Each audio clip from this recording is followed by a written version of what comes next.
Hello guys and welcome back to my channel, or welcome if you're new here. My name is Alma and on this channel we talk things motherhood and homemaking and business and how we can have all of it without facing burnout. And today I really want to talk about something that I feel like would have completely changed the way that I stepped into motherhood and homemaking and the way that I viewed it from the start, and that is I really want to give you some tips on homemaking as a new mum. When I first became a mum, I stepped into becoming a homemaker thinking that becoming a homemaker meant that I had to have everything under control, that everything had to be perfect, that everything had to be done. The tidy house, the perfect routines, spotless counters. And if even one thing was out of place, I felt like a complete failure. I was constantly chasing this idea of a perfect home. And in reality, all that did was cause so much overwhelm. And I really want to start this video off by saying the most important thing for you to remember is that homemaking is not about being perfect. Homemaking is about making your house a safe place, a safe haven for you and your family and your children, somewhere where they know that they can return to at any given moment and know that you're going to be there to provide a warm hug and a home cooked meal. That is what homemaking is about. It's about the small grounding moments, the energy, the atmosphere, the surroundings, the feeling of warmth. So these are the few simple things that I have learned and I have changed to change the way that I show up in my home now. The biggest shift for me was learning between routines and anchors. Routines felt so rigid to me as a new mum. It made me feel like if I didn't do them correctly and if I didn't follow through correctly, I was failing. Whereas anchors felt more like calming moments that I could return to. A slow morning coffee or a clean counter, switching on a warm lamp when you first wake up in the morning, just things that honestly make your home feel held, things that you know that you can return to every single day. Because when you can anchor into something, then you can develop a habit around that thing. And I think that that was so important to me. Now I wake up and the first thing I do is I walk into the kitchen and I pour myself a glass of water, and while my glass of water is pouring, I am making a coffee, and while I'm making a coffee, I'm tidying up the counters, and I put myself into a state of flow every single morning as soon as I wake up, because my anchor is the glass of water. I know that every single morning, if I wake up and I walk into the kitchen and I start pouring that glass of water, the habits that I have created around that anchor, they will flow seamlessly around that, and I don't even have to think about it. But I don't want to stick that into a rigid routine of at exactly 5 o'clock in the morning, I'm going to walk into the kitchen and pour myself a glass of water, because that's never going to happen. Because if I was to wake up at 5 and go and pour that glass of water, I would feel like a failure already. I would have set myself up for disaster already mentally, because I was anchoring myself to a routine rather than a task. Okay, this one's going to be a tough one, especially if you're a young mum, a new mum in the toddler trenches, but less is calmer. And I really wish that I would have started doing this a lot earlier. Clutter was one of my biggest triggers. And this isn't because my home needed to look perfect, but it's because your nervous system also needs space, and your nervous system doesn't have the space if you are surrounded by things all of the time. Quite literally, clearing one surface off in your room can completely change your mindset. And I'm not talking about going minimal here. You can see my background here. I am no minimalist.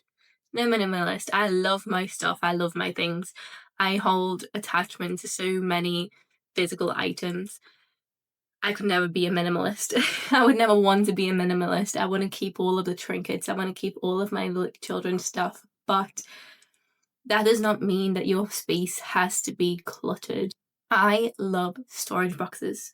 My underneath my bed, if you were to lift my bed up, there are plastic boxes galore, and it has all of the things that was cluttering up. So my office space, if you've been following me for a while, you'll know that this entire wall was these shelves that were filled with towels and bedding from our other business. We have an Airbnb business, and we only have a 2-bedroom house, but we all sleep in one bedroom. The other room is a toy room for the kids. And so my office had 3 different businesses crammed into it. So I split it all up. I cleared some space for myself. I made space for myself. I made space for myself to breathe and for my nervous system to have space to actually focus on tasks instead of thinking every 5 seconds, like, oh my gosh, I need to tidy up. It is not about getting rid of everything that you own. It's just about making your space feel calmer. Okay, when I first heard this one, I literally had to take a step back and be like, oh my gosh, this is crazy. Because I never thought that this would actually come into play at all. And that is that homemaking is sensory. It's not just the visual. And that's so true. It really is. It speaks to all of your senses. It's about the smell of your home and the softness of your home and the sounds that are happening in your home and the feeling that you get when you walk into your home. These things regulate and shift your nervous system as soon as you step into your home. And I feel like once I actually understood this, I was able to soften that so much.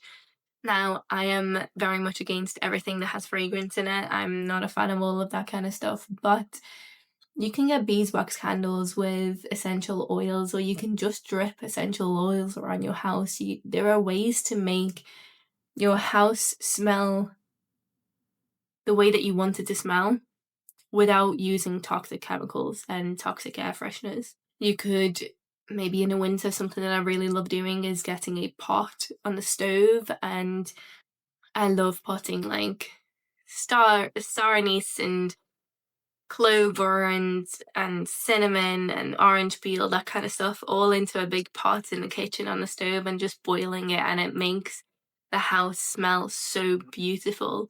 If you like cooking every day, your house is gonna smell like home, whether you like it or not.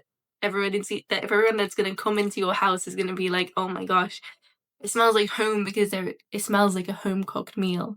Things like soft blankets on the sofa, knowing that you're going to come into your home and you're going to be able to sit down and you're going to cozy up with a soft pillow and a soft blanket on the sofa and watch something on the TV or write in your journal. There is nothing that I love more when I wake up before everybody else in the house and I go through to the living room and I sit down on the sofa and I get the softest blanket and the coziest pillow and I just curl up in the sofa and I write my journal and I pour my heart out of everything that I'm feeling onto this piece of paper, and it feels like home. It feels like a safe space where I can do that. But the fact of the matter is, I've created that through that sensory journey. I really, really wish that somebody had sat me down at the start of this and looked me in the eye and told me this, and being brutally honest here, because I was chasing perfection so hard, I didn't stop to think that homemaking is a journey. There is no finish line here. Your house is never going to be perfect. It's never going to be done being cleaned. There will always be laundry and dishes and toys and crumbs and movement, and all of that is beautiful and all of that is completely, completely normal. If you have toddlers in your house, you will know for a fact that once you clean the living room and you move to clean the kitchen, the living room's already a mess by the time that you're halfway through the kitchen.